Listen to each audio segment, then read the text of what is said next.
मिलता है, वो किसी जानवर को मिले या किसी व्यक्ति को मिले, वो प्रोटीन बहुत ही जटिल होता है। और जटिल प्रोटीन जो होता है माने बहुत कॉम्प्लेक्स है वो प्रोटीन, और वो जल्दी से पचता नहीं है।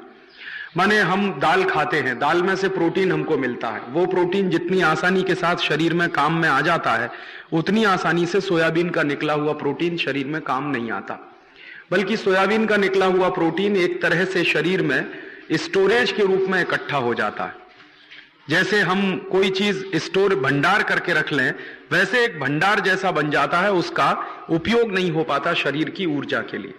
इसलिए वैज्ञानिकों का ऐसा मानना है कि सोयाबीन का जो प्रोटीन है बहुत संश्लेषित है, बहुत जटिल है, बहुत मुश्किल है।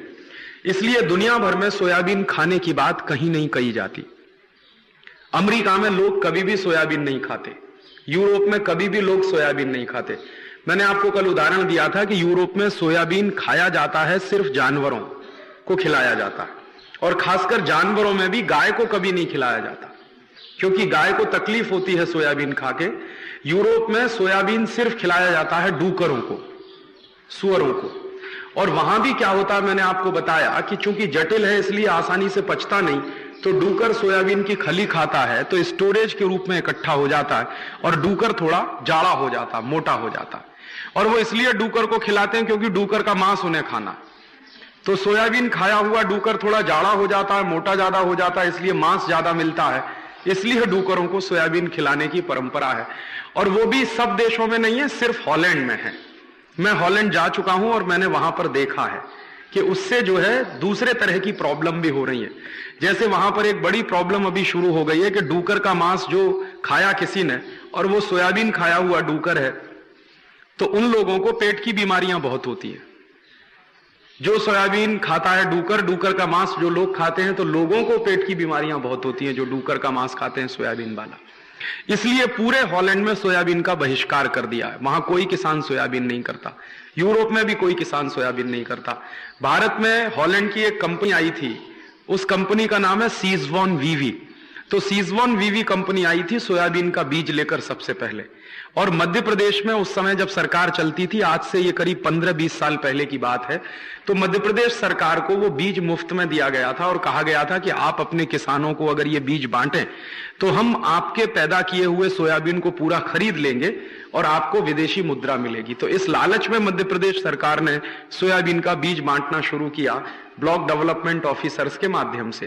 पहले मध्य प्रदेश में फैला सोयाबीन, अभी फैलते फैलते महाराष्ट्र में आ गया, थोड़ा गुजरात में भी चला गया, उत्तर प्रदेश में भी चला गया है। लेकिन अब करते करते खेती इस नतीजे पर पहुंचे हैं कि कुछ उसमें से फल नहीं निकलता। एक बात जो आपने कही कि सोयाबीन की खेती के बाद कपास की फसल बहुत अच्छी होती है, तो ये बात तो किसी दूसरी फसल पे भी सच है। आप कोई भी दलहन की खेती करें, कोई भी दाल करें, तुअर की करें, उड़द की करें, मूंग की करें, उसके बाद कपास लगाएंगे, हमेशा अच्छा होगा। कपास की फसल का अच्छे होने का एक छोटा सा सिद्धांत है कि जिस खेत में प्रोटीन ज्यादा देने वाली कोई भी अनाज पैदा की गई हो, अनाज की फसल ली गई हो, उसमें उसके बाद कपास लगाएंगे, हमेशा अच्छा होगा। और इसी तरह से एक और दूसरी छोटी सी बात है कि तुअर की दाल लगा दीजिए किसी खेत में, उसके बाद गेहूं लगाइए, गेहूं हमेशा उसमें अच्छा होगा। तो जो भी दाल है, दाल की फसल लेने के बाद अगर आप गेहूं लेंगे उसमें तो बहुत अच्छा होगा। और ऐसे ही कपास की फसल अच्छी लेनी है तो पहले उस खेत में अगर दाल लगा देंगे आप, तो दाल के बाद कपास लगाएंगे तो हमेशा, कोई भी दाल लगाइए, मूंग की लगा दीजिए, उड़द की लगा दीजिए, तुअर की लगा दीजिए, किसी भी किस्म की दाल लगा दीजिए जिसमें प्रोटीन की मात्रा ज्यादा होती हो, तो हमेशा कपास की फसल अच्छी होगी। सिर्फ सोयाबीन से कपास की फसल अच्छी होती है, इससे भी ज्यादा सच ये है कि किसी भी तरह की दाल की फसल आप लगाएं तो उसके बाद कपास की फसल निश्चित रूप से बहुत अच्छी होती है। और ये जो फसल चक्र का एक सिद्धांत है, और शायद इस देश में सभी किसान जानते थे आज से 200-300 साल पहले तक, लेकिन ये जो परदेशियत आ गई, विदेशीकरण हो गया हमारी खेती का, तो वो फसल चक्र का जो हमारे ज्ञान थे वो खत्म हो गए, टूट गए धीरे धीरे। तो गांव के जो बुजुर्ग हैं, जो पुराने लोग हैं, ये ज्ञान किसी किताब में नहीं मिलेगा।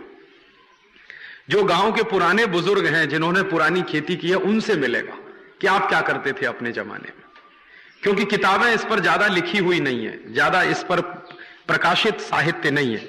जो साइंटिस्ट लिखते हैं जो किताबें बनाते हैं वो भी एजम्पशंस के आधार पर हैं, अनुमानों के आधार पर है। तो उसका ज्यादा वैज्ञानिक और तथ्यपूर्ण जानकारी सीधे गांव में ही मिल सकती है। तो मेरा एक छोटा सा निवेदन है, अगर आप लोग कर सकें, इसी में मुझे याद आ गया कि हर गांव में इस तरह की फसल की जो व्यवस्था होती रही पिछले कई वर्षों से, उसके बारे में कुछ लिखित काम शुरू कर दिया जाए। जैसे मुझे दिगरस गांव में 10 तरह की फसलें होती हैं या 50 तरह की फसलें होती हैं। तो पिछले 50 साल में इनमें क्या बदलाव आया है? 50 साल पहले ये फसलें किस तरह की, 50 साल के बाद किस तरह की फसलों का प्रतिनिधित्व ज्यादा हो गया है, किस तरह की फसलों का परसेंटेज बढ़ गया है। अगर ये छोटा छोटा एक सर्वेक्षण का काम हर गांव में शुरू कर दिया जाए तो ये जो झगड़ा है कि सोयाबीन के बाद क्या करें, या गेहूं के बाद क्या करें, या कपास के बाद क्या करें, या ऊस के बाद क्या लगाएं खेत में, धान लेने के बाद क्या लगाएं, ये झगड़े उसमें से सुलझ जाएंगे और वो ज्ञान जो हमारे पास था वो वापस हमारे पास लौट आएगा। तो मुझे ऐसा लगता है कि हर गांव में जो नौजवान साथी हैं, जो थोड़े भी पढ़े लिखे हैं, वो इस तरह का काम शुरू कर सकते हैं।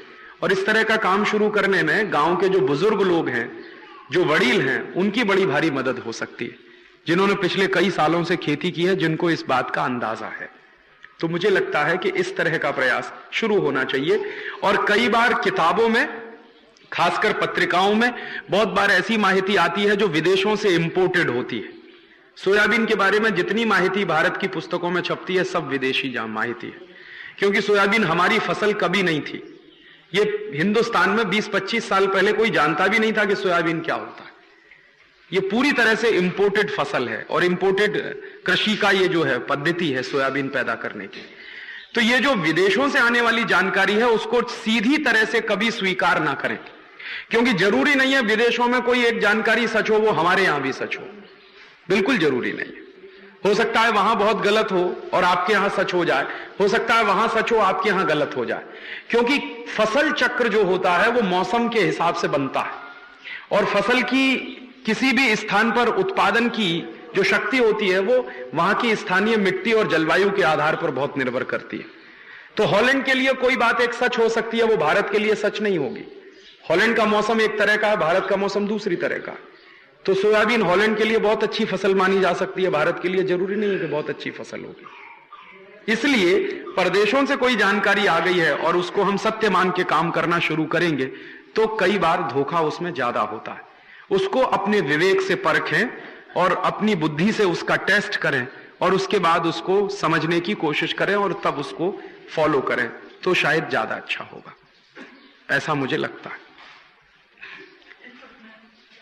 एक सवाल किया है कि, और कल मैंने देखा भी, इनका जो खेत है, मैं कल इनका खेत देखने गया था, तो उन्होंने ज्वारी लगाई है हाइब्रिड और बिना केमिकल फर्टिलाइजर के और बिना पेस्टिसाइड के, बिना रासायनिक खाद के, बिना रासायनिक कीटनाशक के।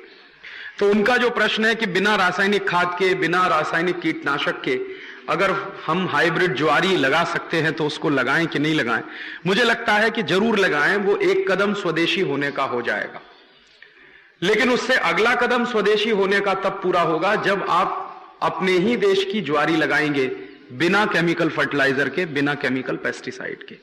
एक कदम स्वदेशी आप हो गए कि आपने रासायनिक खाद छोड़ दिया, रासायनिक दवा छोड़ दी और बीज लगाया, भले ही वो हाइब्रिड क्यों नहीं है, लेकिन बिना खाद के, बिना कीटनाशक के। अच्छा किया आपने। लेकिन इससे भी एक कदम आगे हम जा सकते हैं कि हम फिर दूसरी बार या तीसरी बार या चौथी बार अपनी ज्वारी का बीज जो संकरित नहीं है उसको लगाएंगे बिना केमिकल फर्टिलाइजर के और बिना पेस्टिसाइड के।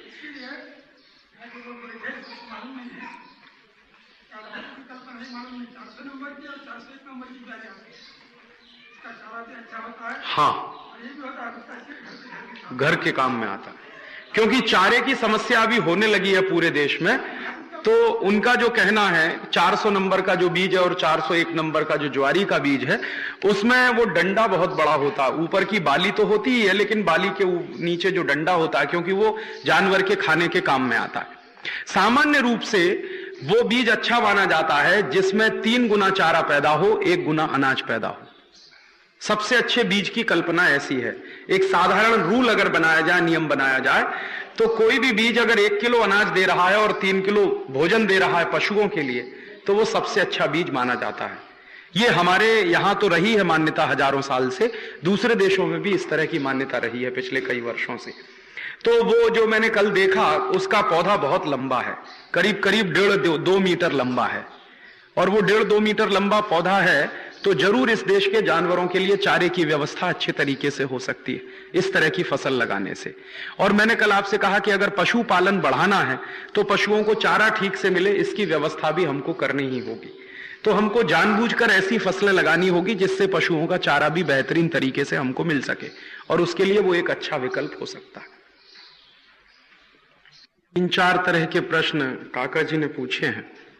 एक तो पहला प्रश्न उन्होंने किया कि हमारे देश का जो खेती से विषयक ज्ञान है, तंत्र ज्ञान है, तकनीकी है, तो उनके प्रश्न में जो महत्वपूर्ण बात मैं समझ पाया वो ये कि 300 साल पहले कोई तंत्र ज्ञान था, कोई खेती थी, कोई पद्धति थी हमारी, और आज हम एक तरह की व्यवस्था में जी रहे हैं, और पिछले 300 साल में काफी व्यवस्थाएं टूट गई हैं। तो उनका ऐसा कहना है कि सबकी सब वही व्यवस्थाएं वापस फिर जिंदा हो सकती हैं क्या?